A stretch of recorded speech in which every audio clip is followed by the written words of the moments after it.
اعوذ باللہ من الشیطان الرجیم بسم اللہ الرحمن الرحیم اللہم کل ولیک الحجۃ ابن الحسن صلواتک علیہ وعلی آبائہ فی هذه الساعة وفی کل ساعة ولیا وحافظا وقائدا وناصرا ودلیلا وعینا حتی تسکنہ ارضک طوعا وتمتعہ فیہا طویلا انشاءاللہ، الحمدللہ اور انشاءاللہ دونوں ہم کہیں گے کہ حضرت آدم علیہ السلام کے قصے میں ہم یہاں تک پہنچے تھے کہ ملائکہ کو خداوند متعال نے سجدے کا حکم دیا، اور اس کے بعد تمام ملائکہ نے یعنی تمام عالم ہستی نے حضرت آدم علیہ السلام کے سامنے سجدہ کیا. ٹھیک ہے، اس کا مطلب بھی آپ کے سامنے پیش کیا تھا. وہ مطلب کیا تھا کہ تمام عالم ہستی حضرت آدم علیہ السلام اور انسان کی خدمت میں آ گئے ہیں. انسان کے کمال کے راستے میں یہ تمام مخلوقات آ گئی ہیں اور انسان کو مدد دیں گی اور مدد دے رہی ہیں تاکہ انسان کمال تک پہنچے اور وہ بھی کمال تک پہنچے. صحیح ہے، کیونکہ کل بھی بات ہوئی تھی کہ تمام دیگر موجودات بھی کمال کا راستہ طے کر رہے ہیں. کس کے ذریعے طے کر سکتے ہیں؟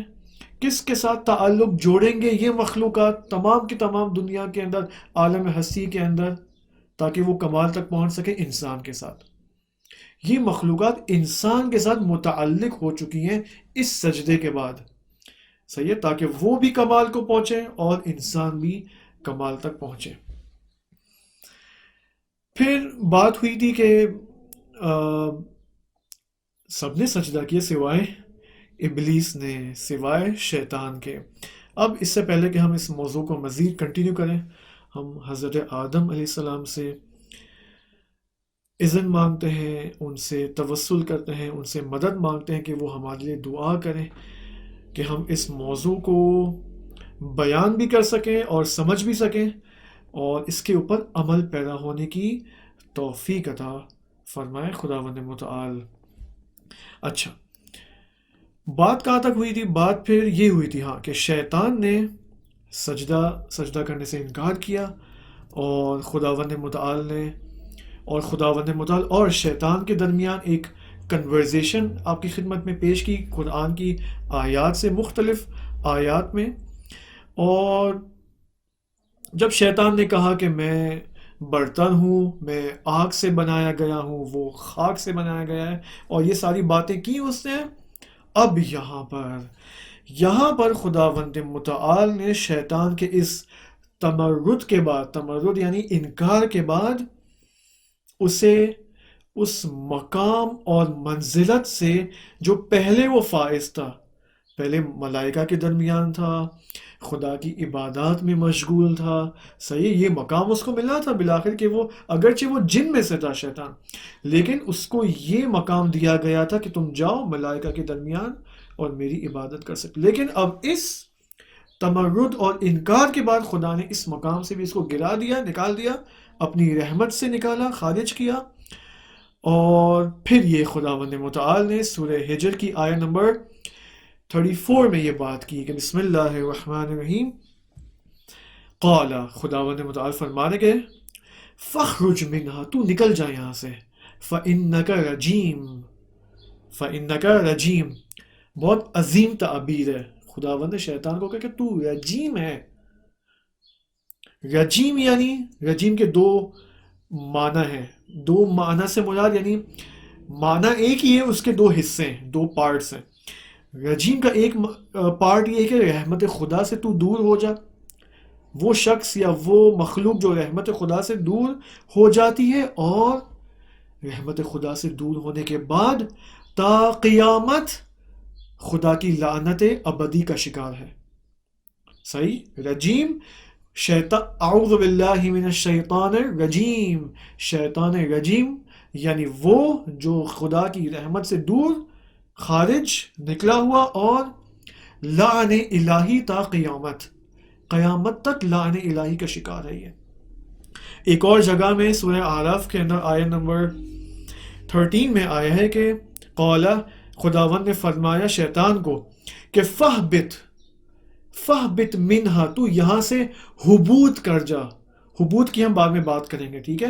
ایک جگہ حبوط شیطان کی بات آئی ہے، دوسری طرف سے آدم کو بھی حکم دیا گیا حبوط کا. انشاءاللہ بعد میں ہم آئیں گے حبوط کے حوالے سے. یہاں پر خداوند نے متعلق کہا کہ قال فاہبط منہا فما یکون لک ان تتکبر فیہا فاخرج انک، یہ امپورٹنٹ ہے، انک من الصاغرین. شیطان تو صاغرین میں سے ہے. انکا یہ بھی سنگین تعبیر ہے، انکا من الصاغرین.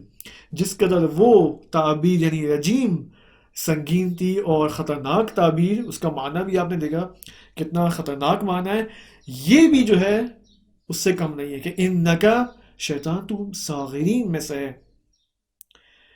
کیا مطلب صاغرین؟ تو چھوٹا ہو گیا ہے، تو چھوٹوں میں سے ہے. کیا مطلب شیطان چھوٹا ہو گیا ہے؟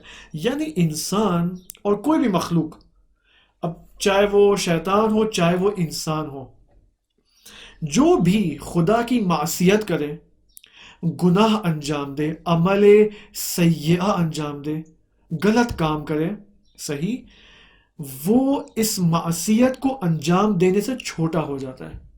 کیا مطلب چھوٹا ہو جاتا ہے؟ اس کا وجود چھوٹا ہو جاتا ہے، اس کا نفس اور اس کی روح چھوٹی ہو جاتی ہے. صحیح.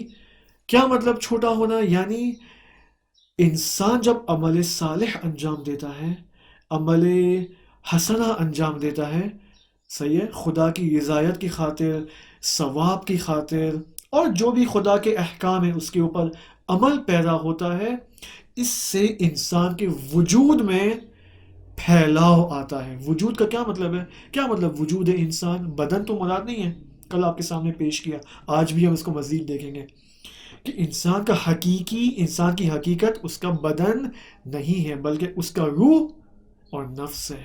جب انسان اچھا عمل انجام دیتا ہے تو اس کے نفس میں اور اس کی روح میں پھیلاؤ آتا ہے، وسعت آتی ہے، اور آہستہ آہستہ عالم غیب سے کنیکشنز بننا شروع ہو جاتے ہیں. اور ماہ رمضان کی یہ خصوصیت ہے، ماہ رمضان میں یہ کام آسان ہو جاتا ہے، اپنے وجود کو وسعت دینا آسان بن جاتا ہے اس مہینے کے اندر. کیوں؟ کیونکہ انسان بدن کے احکام میں اب مشغول نہیں ہے. خدا نے اس کو صبح سے لے کر مغرب تک اجازت نہیں دی ہے کچھ بھی کھانے پینے کی، اور دیگر کچھ اور چیزوں سے منع کیا ہے. کن چیزوں سے منع کیا ہے؟ بدن کے احکام کو امپلیمنٹ کرنے سے منع کیا ہے خداوند متعال نے. جب انسان بدن کے احکام کو انجام نہیں دیتا، نتیجے میں کیا ہوتا ہے؟ روح کے احکام ایکٹیو ہو جاتے ہیں. بہت امپورٹنٹ ہے یہ، ویری امپورٹنٹ، کہ بدن کے احکام کا جب سوئچ آف ہو جاتا ہے ماہ رمضان میں خاص طور پر، تو روح ایکٹیو ہو جاتی ہے، نفس انسان کا ایکٹیو ہو جاتا ہے اور ہائپر ایکٹیو ہو جاتا ہے. خاص طور پہ جب روزہ لگتا ہے ماہ رمضان میں، اور اس کا روزہ غروب کے ٹائم تک پہنچنے لگتا ہے، آہستہ سے اس کی اینڈ پہ آتا ہے، تو بعض عرفاء یہ کہتے ہیں کہ ہم جب غروب کے ٹائم پر پہنچتے ہیں تو ہماری روح پرواز کرنے لگتی ہے. کیوں؟ کیونکہ گرسنگی، بھوک کا تعلق، اور بہت ہی گہرا تعلق روح کی پرواز سے ہے. جب انسان بھوکا ہوتا ہے تو اس کا نفس جو ہے وہ روح کے احکام میں مشغول ہوتا ہے، اور جب انسان پیٹ بھرنے کے اور کھانے پینے کے چکر میں لگا رہتا ہے تو اس کا نفس بجائے اس کے کہ علو کی طرف توجہ کرے، اوپر کی طرف توجہ کرے، عالی کی طرف توجہ کرے، دانی کی طرف توجہ کرتا ہے. اس کا نفس شکم کی طرف توجہ کرنے لگتا ہے اس کا نفس. دیکھیں کس طرح خدا نے یہ نظام بنایا انسان کا. انک من الصاغرین، شیطان، ابلیس، تو اس معصیت سے چھوٹا ہوگا، یعنی تیرا وجود چھوٹا ہو چکا ہے. اب یہاں پر جو چھوٹا ہوا ہے ابلیس، کل ہم نے بات کی تھی نا کہ ابلیس نے تو ایک بہانہ کیا تھا کہ میں تو انسان کی حقیقت نہیں دیکھ پایا، اور میں نے تو انسان کی حقیقت صرف اس کا بدن دیکھا میں نے، اور بلا بلا بلا. نہیں، ابلیس نے یہ جو انکار کیا ہے انسان کا اس کی حقیقت کا اور سجدہ نہیں کیا اس نے، یہ کام اس کی، یہ جو معصیت ہے اس کی، یہ عالمانہ تھی، یعنی وہ جانتا تھا، علم رکھتا تھا، اور دشمنانہ تھی، دشمنانہ اینمیٹی کے ساتھ اس نے یہ کام کیا ہے۔ اسی وجہ سے خداوند نے متعارف فرمایا انک رجیم، لعن ابدی، میری لعن ابدی اب تا قیامت تجھے آتی رہے گی۔ صحیح ہے، اوکے۔ اور لعن ابدی کا مطلب یہ ہے کہ اب یہ واپس نہیں لوٹ سکتا خدا کی بارگاہ میں، اب جتنا بھی یہ توبہ کر لے، ایسا نہ ہو کہ ہم کوئی گناہ انجام دیں۔ دیکھیں خدا نہ خاصہ، دیکھیں اب بالآخر 21 سینچری ہے، گناہ عام ہو چکے ہیں، مسلمان غیر مسلمان بھی جو ہے، دونوں کے دونوں جو ہے وہ گناہ کا شکار ہے، لیکن مسلمان کو تو کم از کم گناہ انجام نہیں دینا چاہیے۔ جب ایک مسلمان، اب یہ کامن بات ہے ٹھیک ہے، لیکن ہمارا فوکس مسلمان کے اوپر ہے جو ایمان لایا ہے، جس نے اسلام قبول کیا ہے۔ جب ایک مسلمان گناہ کرتا ہے، معصیت کرتا ہے، تو اس کا وجود چھوٹا ہو جاتا ہے۔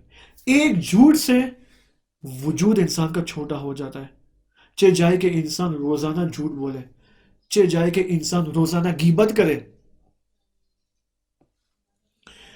تو ہم کوئی ایسا کام نہ کریں جس سے ہمارا وجود چھوٹا ہو جائے خدا کے سامنے۔ اور خدا کے سامنے سے مراد یہ کہ حقیقتاً ہمارا وجود چھوٹا ہو رہا ہے۔ ائمہ علیہ السلام، علماء، اولیاء خدا، عرفاء، ان کا وجود بڑا ہے، ان کا وجود وائڈ ہے، WIDE، وائڈ، صحیح ہے، ان کے وجود میں پھیلاؤ ہے۔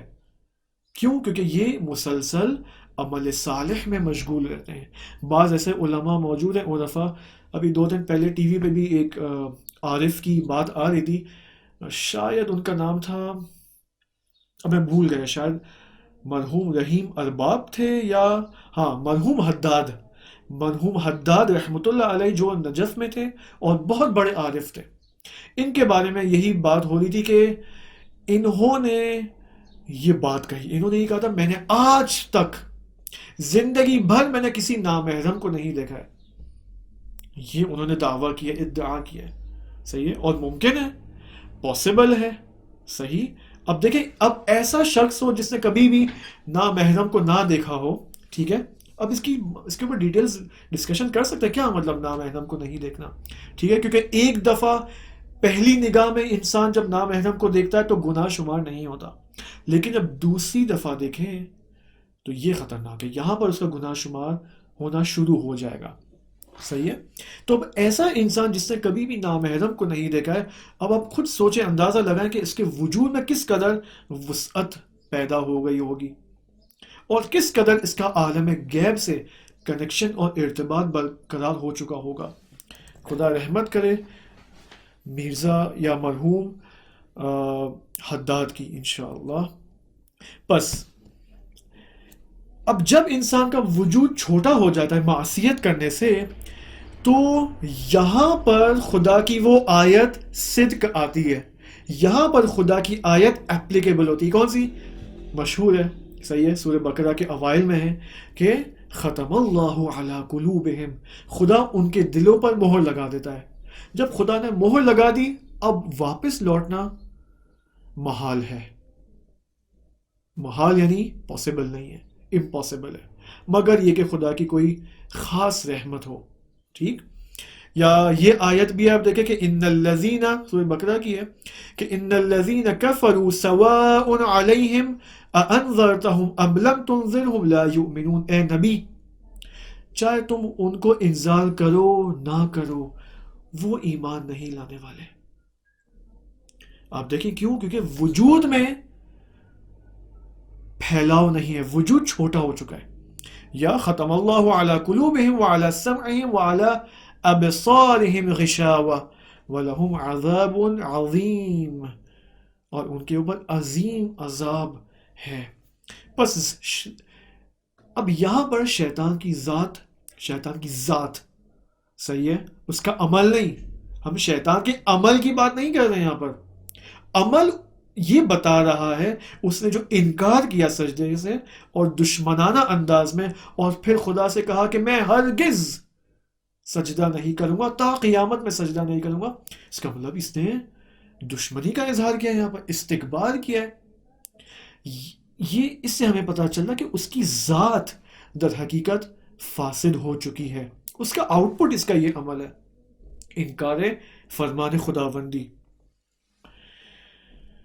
اب دیکھیں، اگر ہم یہ کہہ رہے ہیں کہ شیطان اس قدر دشمن ہے، دوسری طرف سے ہم یہ نہیں کہہ رہے کہ شیطان خدا کو نہیں جانتا، شیطان خدا کو نہیں پہچانتا، شیطان خدا کو خوب پہچانتا ہے۔ جس قدر شیطان خدا کو پہچانتا ہے، اس کی صفات کو، اس کے علم کو اور اس کی تمام خصوصیات کو، اتنا ہم نہیں پہچانتے۔ دوسری طرح سے شیطان جتنا انسان کو جانتا ہے، ہمیں جانتا ہے، اتنا ہم اپنے آپ کو نہیں جانتے۔ صحیح؟ اور یہ بحث اور یہ ڈسکشنز اسی لیے ہو رہی ہیں تاکہ ہم اپنے آپ کو پہچاننا شروع کریں، تاکہ پتہ چلے شیطان ہمارے خلاف کیا وہ کیا کہیں گے اس کو، کیا موومنٹ چلا رہا ہے حضرت آدم علیہ السلام سے کے قصے سے لے کر اب تک، کس قدر وہ انسان کا دشمن ہے۔ اب یہاں پر جب میں نے آپ کے سامنے یہ کہا کہ شیطان خدا کو خوب جانتا ہے، اب آپ دیکھیں شیطان کا ڈائلاگ، شیطان کیا کہہ رہا ہے۔ جب خداوند متعال نے کہا شیطان کو کہ تو رجیم ہے، نکل جا یہاں سے، تو شیطان نے خدا کی ربوبیت کا اظہار کر کر اب یہ بات کہی۔ دیکھیں سورہ ہجر نمبر 39، قال، شیطان کی بات، رب، اے میرے پروردگار، رب یعنی ربوبیت، شیطان کہہ رہا ہے اے میرے رب، یعنی شیطان خدا کی ربوبیت کا ابھی بھی قائل ہے۔ رب بما اغویتنی لأزینن لهم فی الارض ولأغوینہم اجمعین۔ اب یہاں پر شیطان کہہ رہا ہے کہ میں انسان کو جو ہے وہ اغوا کروں گا، اس کو کڈنیپ کروں گا، اور یہ ساری باتیں انشاءاللہ اس کے اوپر ہم آئیں گے بعد میں، لیکن یہ ہم جان چکے ہیں کہ شیطان خدا کی ربوبیت کا اب بھی قائل ہے، رجیم ہونے کے بعد بھی۔ اچھا، اب یہاں پر آپ دیکھیں حضرت آدم علیہ السلام اور حضرت حوا سلام اللہ علیہا، شیطان کو جب خدا نے کہہ دیا تو رجیم ہے، تو نکل جا میری بارگاہ سے، اب اس کے بعد اب حضرت آدم اور حضرت حوا سلام اللہ علیہ السلام کو خداوند متعال نے حکم دیا کہ تم دونوں جاؤ جنت میں۔ خوب، سورہ بقرہ کی اب اسی ٹائم لائن کے ساتھ آئے، آیت نمبر 35، وَقُلْنَا، ہم نے کہا، یا آدم اسکن انت وزوجک الجنت وکلا منها رغدا حيث شئتما ولا تقربا هذه الشجرة فتكونا من الظالمین۔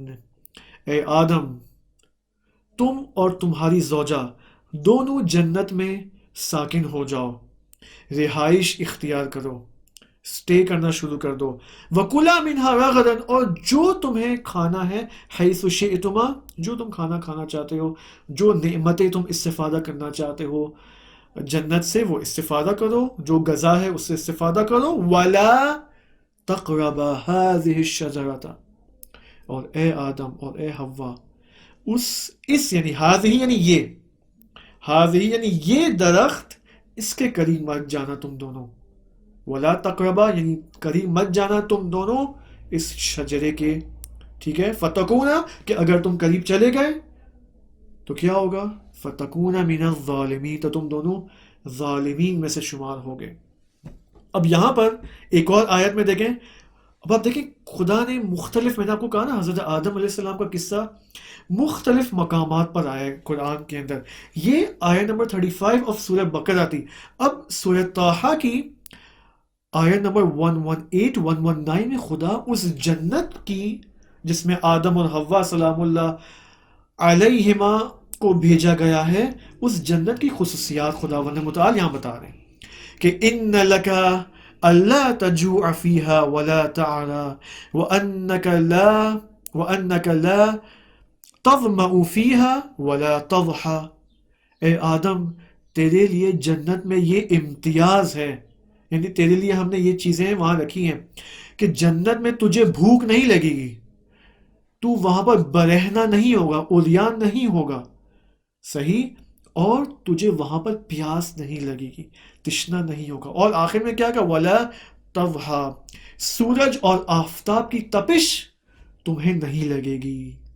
اب آپ دیکھیں یہ جنت کی خصوصیت ہے، ٹھیک ہے، کیا دوبارہ دیکھیں خصوصیات، یعنی جنت میں بھوک نہیں ہے، کھانا ہے، غذا ہے لیکن بھوک کے بغیر، پانی ہے، شربتیں ہیں، جوسز ہیں جنت میں لیکن تشنگی کے بغیر، اسی طرح اوریانی نہیں ہے وہاں پر، اور آفتاب کی تپش نہیں ہے، سورج کی تپش نہیں ہے وہاں پر۔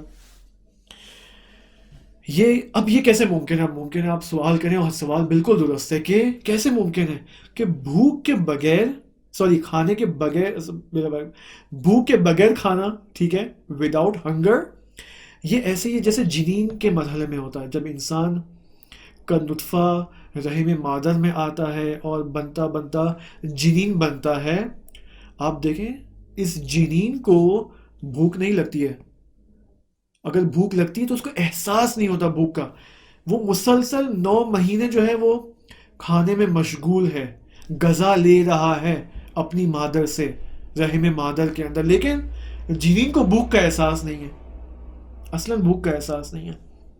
تو یہ اس کی مانند ہے، ٹھیک ہے۔ اب ایک اور وجہ ہے، اچھا یہ تو میں نے آپ کو مثال دی نا کہ یہ کیسے ممکن ہے، یہ یعنی اس کی مثال آپ کو دی، اب یہ کیسے ممکن ہے کہ جنت میں ایسی کیا خصوصیت ہے؟ دیکھیں ہم جنت میں جانے کے خواہاں ہیں، ہمارا مقصد بھی جنت ہے۔ کیوں ہمارا مقصد جنت ہے؟ آیا ہمارا مقصد جنت ہے جنت کی وجہ سے؟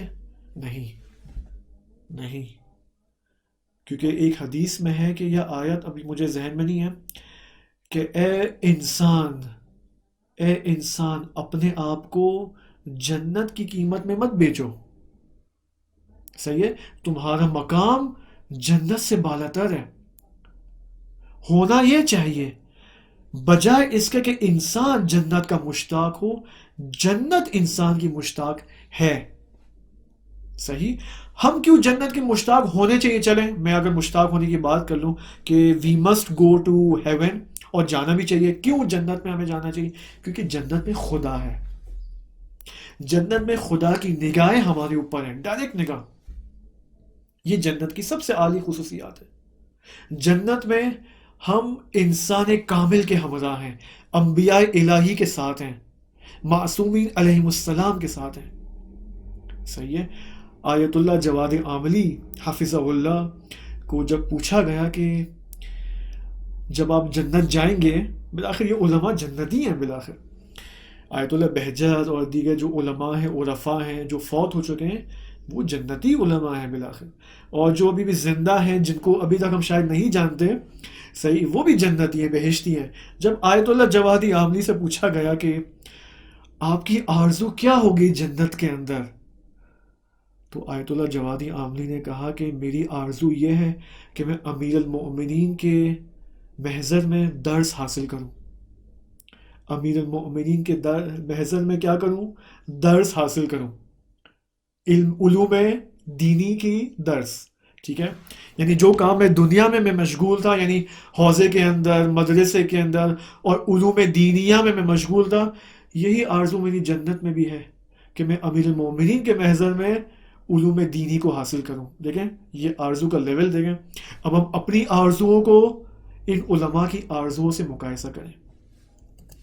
اچھا اب ہمیں یہ دیکھنا ہے کہ وہ کیا وجہ ہے کہ جنت میں آدم علیہ السلام جب گئے تو جنت کی خصوصیت یہ کہ بھوک کے بغیر کھانا ہے، صحیح، اور جوسز ہیں، شربتیں ہیں، لیکن پیاس نہیں ہے۔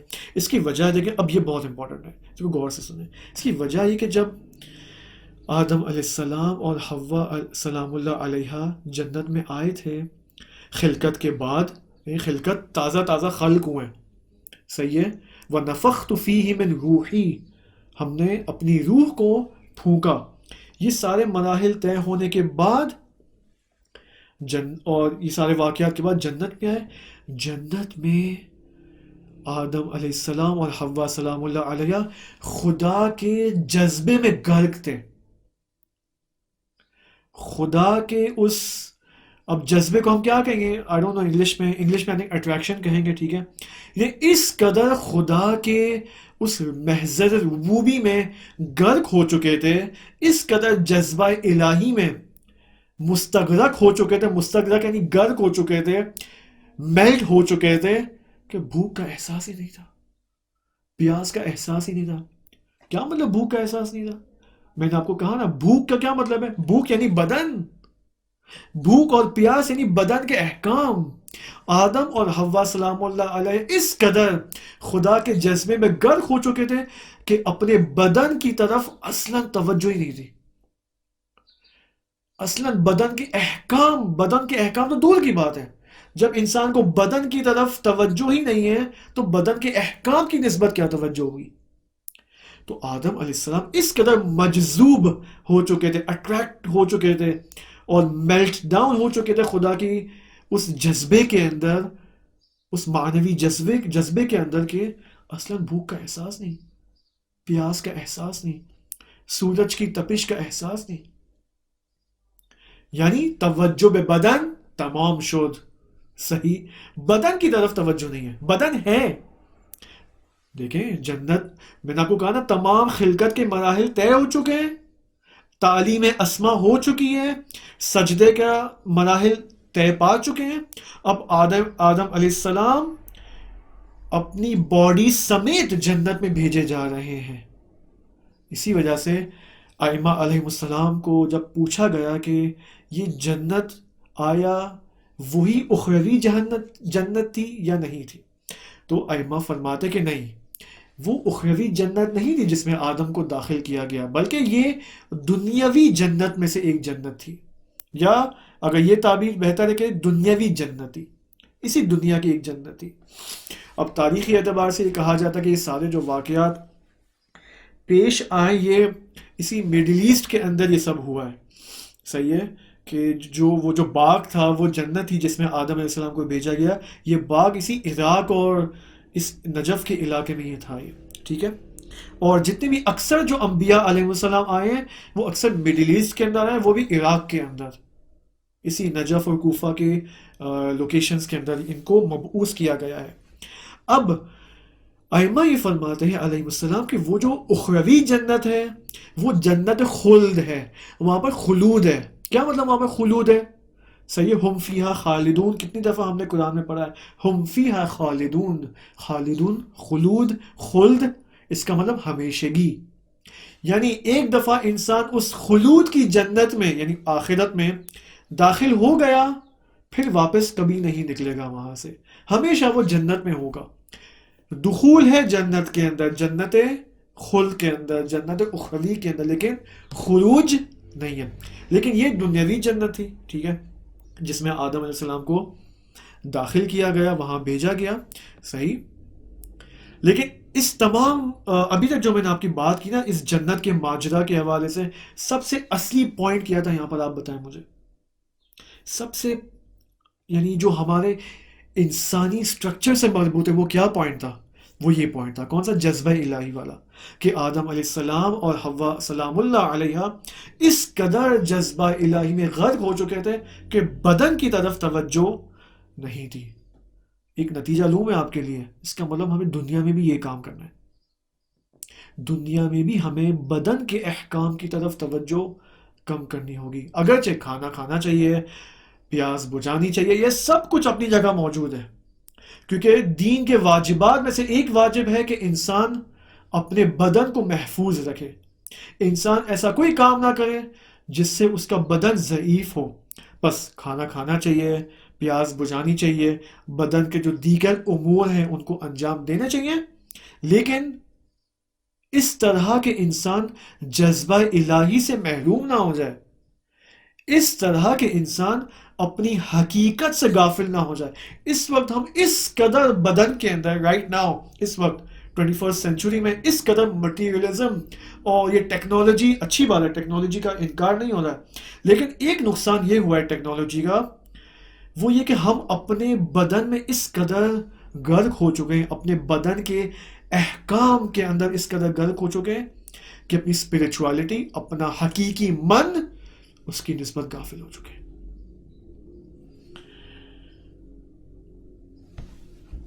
اب یہاں پر دیکھیں،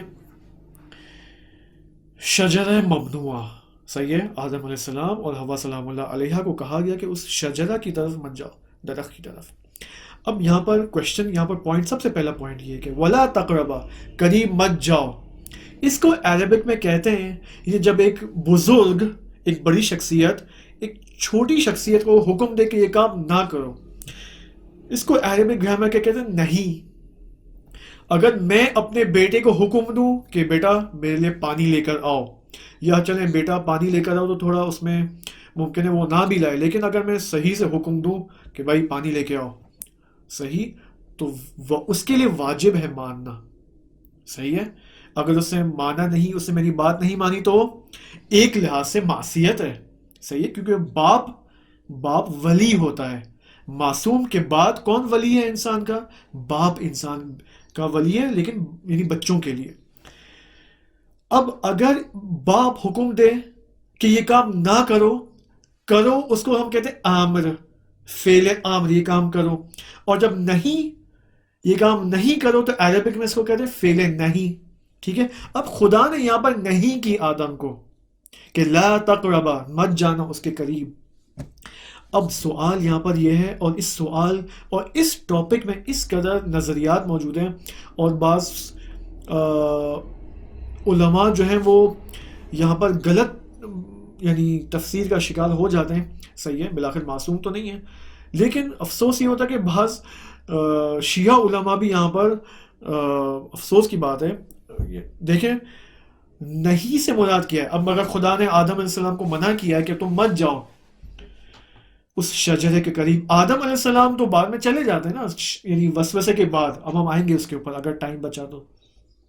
شیطان نے وسوسہ کیا، آدم چلے گئے اور اس درخت سے تناول کیا، کھایا اس درخت سے، تو کیا آدم علیہ السلام نے گناہ کیا؟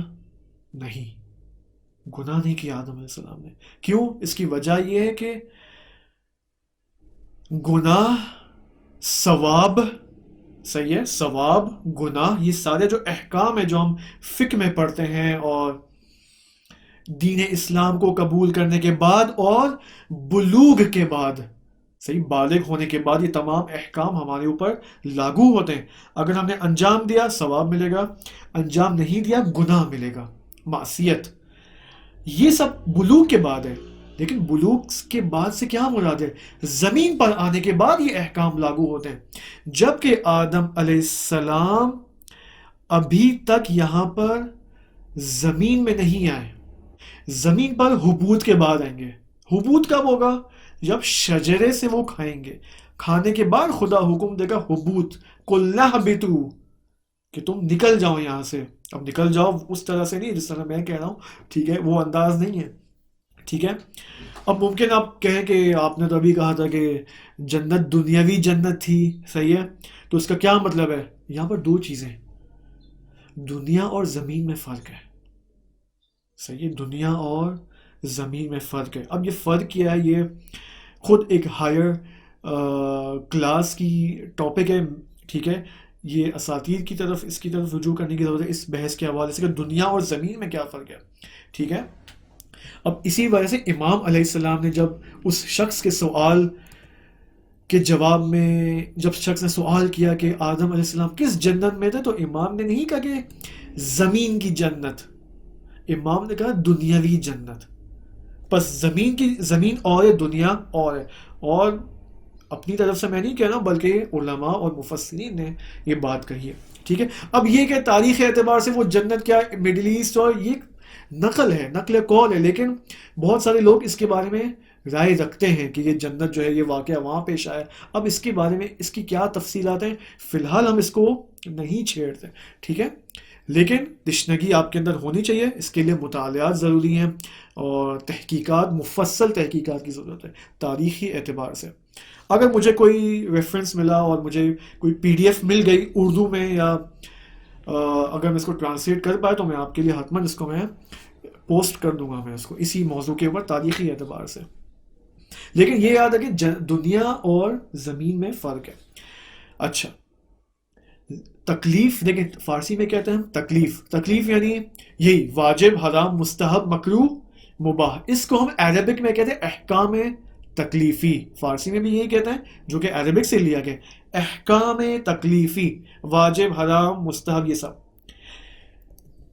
مفسرین یہ فرماتے ہیں علامہ طباطبائی رحمۃ اللہ علیہ بھی یہ فرماتے ہیں کہ آدم علیہ السلام کو جب نہیں کی گئی کہ یہ کام مت کرو صحیح ہے تو یہ تکلیف نہیں تھی آدم کے لیے کہ جب انسان زمین پہ آتا ہے اور بالغ ہوتا ہے اور اس کے لیے کچھ کام حرام ہو جاتے ہیں. نہیں یہ اس اعتبار سے نہیں کا حکم نہیں تھا. ٹھیک ہے. اچھا اب یہ کہ اس وجہ سے اسی وجہ سے آپ دیکھیں جب آدم علیہ السلام نے وہ شجرہ اس سے تناول کیا تو یہ عصیان اور گناہ نہیں کہلاتا. اور یہ ہمارے شیعہ عقائد میں سے ہے مسلمات میں سے کنفرم مسلمات یعنی 100% کہ انبیاء علیہ السلام سب کے سب معصوم ہیں پیدائش سے معصوم ہیں تمام انبیاء. ٹھیک ہے. اب میں آپ کو ایک کی پوائنٹ بتا دوں اگر آپ کو کوئی اینالائز کرنا ہو. اب دیکھیں اور بھی انبیاء ہیں مثلا حضرت موسیٰ علیہ السلام نے ایک شخص کو مکہ مارا ٹھیک ہے اور وہ وہیں پر فوت ہو گیا. ٹھیک ہے. یا حضرت یونس علیہ السلام نے خدا کی بات نہیں مانی اور ان کو خدا نے اس پیٹ میں مچھلی کے پیٹ میں جو ہے وہ مبتلا کیا کئی سالوں تک. یہ ساری باتیں ہم سنتے ہیں لیکن اس کو تحلیل کس طرح کریں ہم اس کو اینالائز کس طرح کریں. آیا ہم کہتے ہیں انہوں نے گناہ کیے؟ نہیں انہوں نے گناہ نہیں کیا. کیوں؟ کیونکہ انبیاء علیہ السلام پیدائش سے معصوم ہیں. کوئی بھی دیکھیں آپ کوئی بھی تحلیل اور انالیسس اس قسم کی باتوں کا کرنا چاہیں تو آپ کو اس معصومیت انبیاء کی اس معصومیت کے دائرے میں کرنا ہوگا. اس سے خارج ہو کے آپ تحلیل نہیں کر سکتے.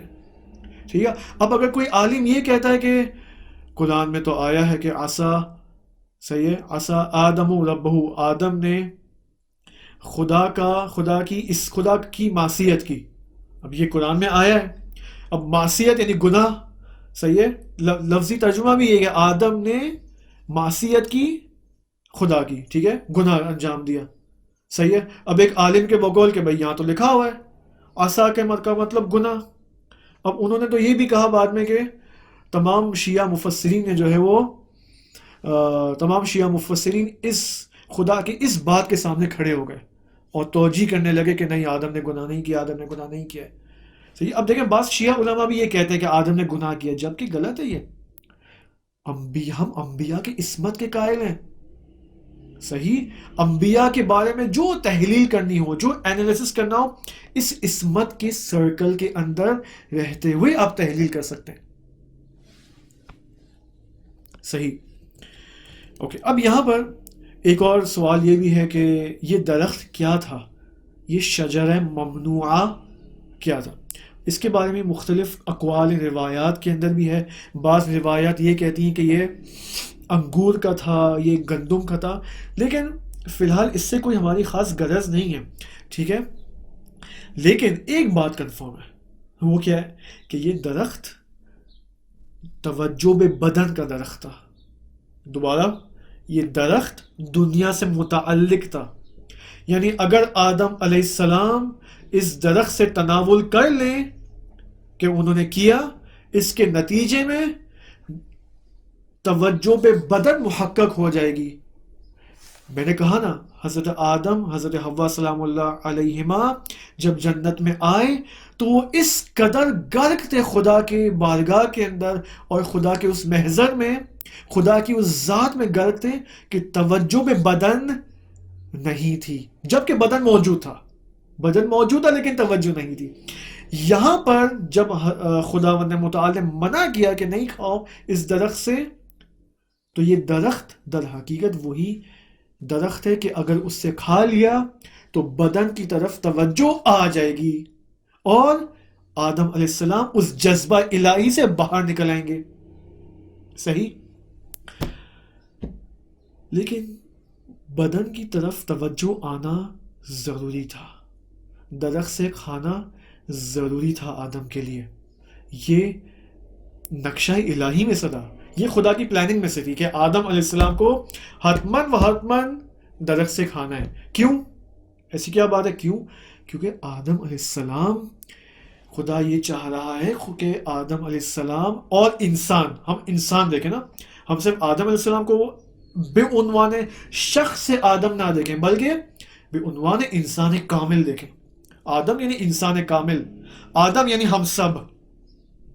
ہم سب جو آدم تو انسان کامل کے مرتبے تک پہنچ چکے ہیں, لیکن ہم پہنچ سکتے ہیں.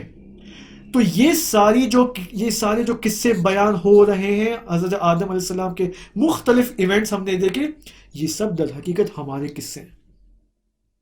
اوکے, اس کے اوپر ممکن ہم آئیں بعد میں. اوکے, اب ٹائم ختم ہو رہا ہے, میں اس بات کو بیان کر دوں اور پھر نیکسٹ سیشن میں اس کو مزید کنٹینیو کریں گے. وہ یہ کہ بدن کی طرف توجہ دلانا ضروری تھا آدم کو. کیوں؟ کیونکہ خداوند متعال نے انسان کو 2 حصوں میں خلق کیا, 2 پارٹس ہیں انسان کے, بدن اور روح. صحیح ہے.